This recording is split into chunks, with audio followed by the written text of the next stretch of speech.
বুধবার নাজিরাবাদের অগ্নিকাণ্ডের জায়গার 100 মিটারের মধ্যে বিএনএসএস অর্থাৎ ভারতীয় নাগরিক সুরক্ষা সংহিতার 163 ধারা জারি করেছিল প্রশাসন। জানিয়ে গতকাল এলাকায় পৌঁছেই সরব হন শুভেন্দু অধিকারী। পাল্টা বিজেপিকে আক্রমণ করেছে তৃণমূল কংগ্রেস। এই মৃত্যুর জন্য যদি কেউ দায়ী হয়, রাজ্যের শাসক দল, স্থানীয় পুলিশ এবং এই রাজ্যের প্রশাসন দায়ী।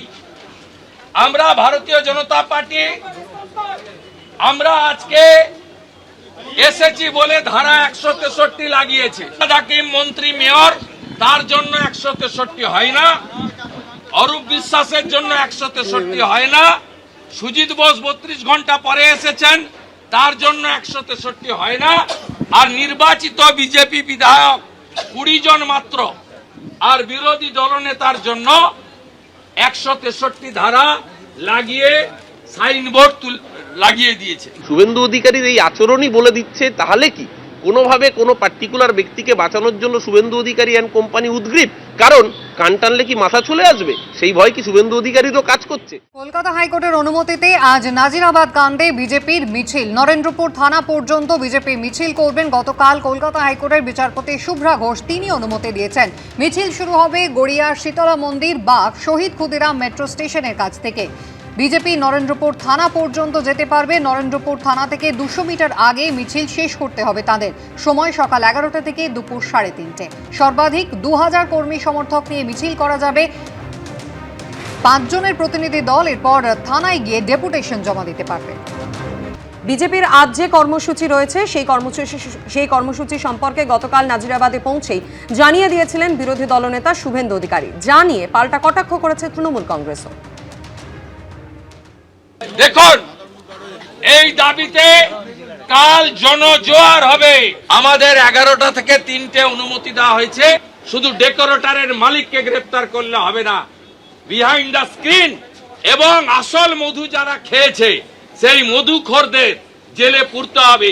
এই দাবিতে ভারতীয় জনতা পার্টি হাইকোর্টের অনুমোদন আদায় করে আগামীকাল সোনারপুর চলো, নরেন্দ্রপুর থানা চলো অভিযানের ডাক দিয়েছে।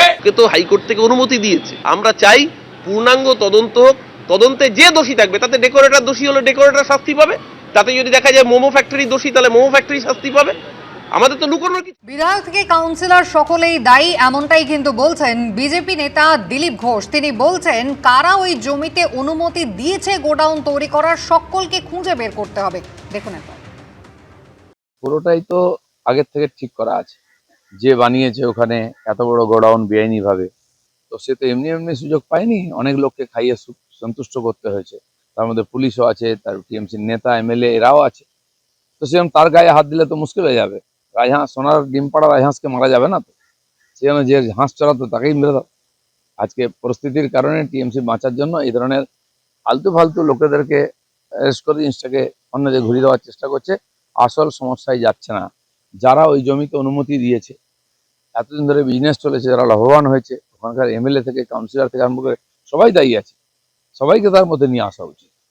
দেবাংশু ভট্টাচার্য তৃণমূল কংগ্রেসের সোশ্যাল সেল ইনচার্জ আমাদের সঙ্গে রয়েছেন টেলিফোন লাইনে। দেবাংশু, আপনি শুনলেন দিলীপ ঘোষ বলছেন যে বিধায়ক থেকে কাউন্সিলর দায়ী, কিন্তু সকলে কারা অনুমতি দিল ওই বেআইনি গোডাউন তৈরি করার, এতদিন পর্যন্ত কারা এখানে বেআইনিভাবে এই ব্যবসাটা চালিয়ে গেল, দায় কিন্তু রাজ্য সরকারের, একেবারে নাম করে করে বলছেন। কি বলবেন?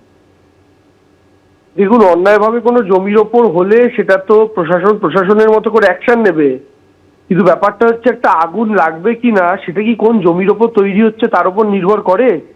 এর আগে যে আনন্দরাম মার্কেটে আগুন লেগেছিল, 5 দিন ধরে আগুন জ্বলেছিল, সেটা কি কোনো জমির জন্য হয়েছিল?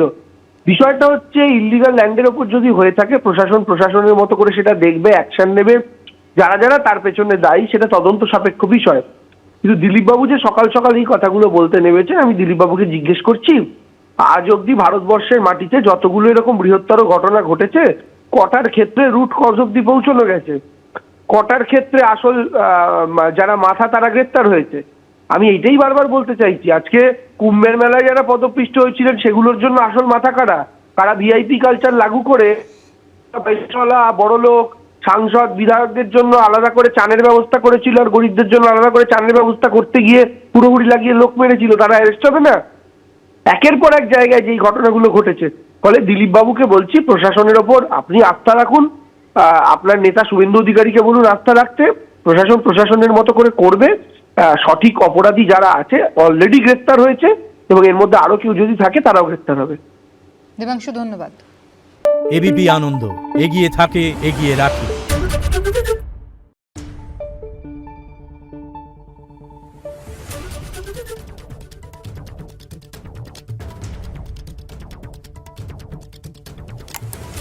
Thank you.